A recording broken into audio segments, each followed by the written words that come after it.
जय श्री राम। चौपाई 324।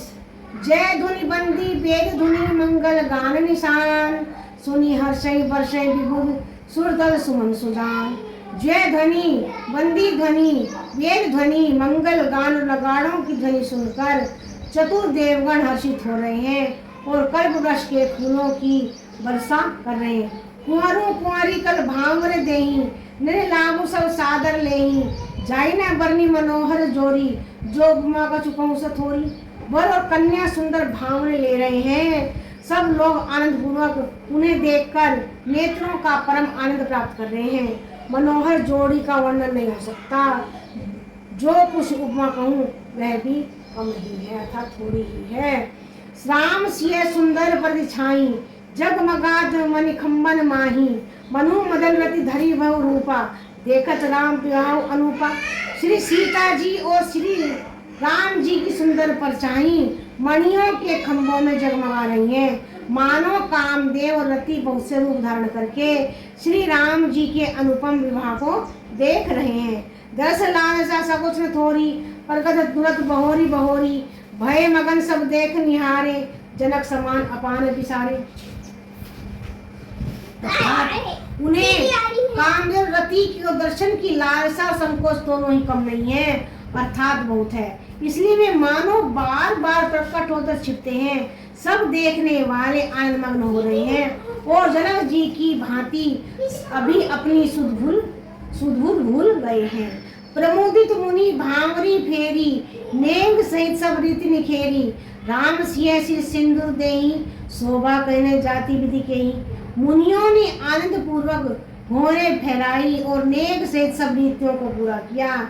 श्री रामचंद्र जी सीता जी के सिर में सिंदूर दे रहे हैं। यह शोभा किस प्रकार थी कही नहीं जा सकती। अरुण पराग जलजू भरी नीके, शशि भूष अहि लोग अमीके, भौरी वशिष्ठ दीन अनुशासन, बर दुल्हनी बैठे एक आसन।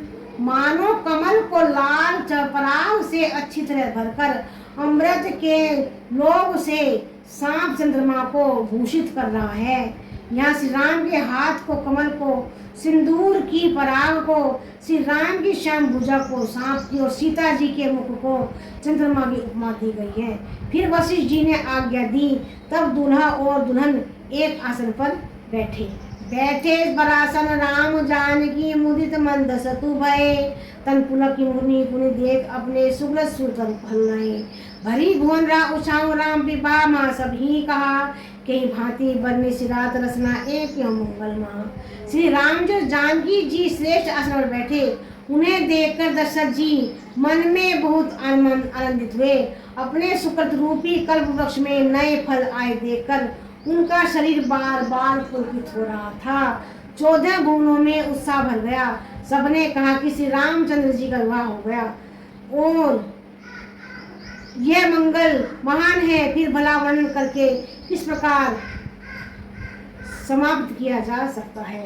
तब जनक पाई वशिष्ठ आयसु ब्याह साज समारी के, मांडवी सुत कीर्ति उर्मिला कुंवरी लय हंकारी के। उसके तो कन्या प्रथम जो गुणशील सुख शोभामयी, सब रीति प्रीति समेत करी सो ब्याही नर भरतहीन।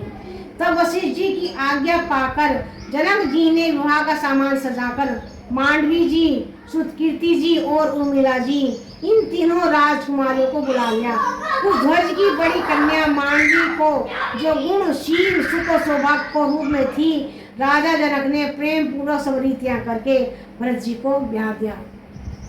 जानकी लघु भगिनी सकल सुंदरी शिरोमणि जानी के, सोदन दीनी ब्याई लखनई सकल विधि सम्मान के। जिन नाम श्रुत कीर्ति सुलोचनी, सुमुखी सगुन आगरी, सोदई कुसुदनई भौतई रूपशील उजागरी। जानकी जी की छोटी बहन उर्मिला जी को सब सुंदरियों में शिरोमणि जानकर उस कन्या को सब प्रकार से सम्मान करके लक्ष्मण जी को ब्याह दिया। और जिनका नाम श्रुत कीर्ति है और जो सुंदर नेत्रों वाली, सुंदर मुख वाली, सब गुणों की खान और रूप तथा शील में उजागर हैं, उनको राजा जी ने शत्रुघ्न को ब्याह दिया। अनुरूप बर दुल्हनी परस्पर लखी सकुच हर्षई, समुदित सुंदरता सराने सुमन सुरगनी परसही।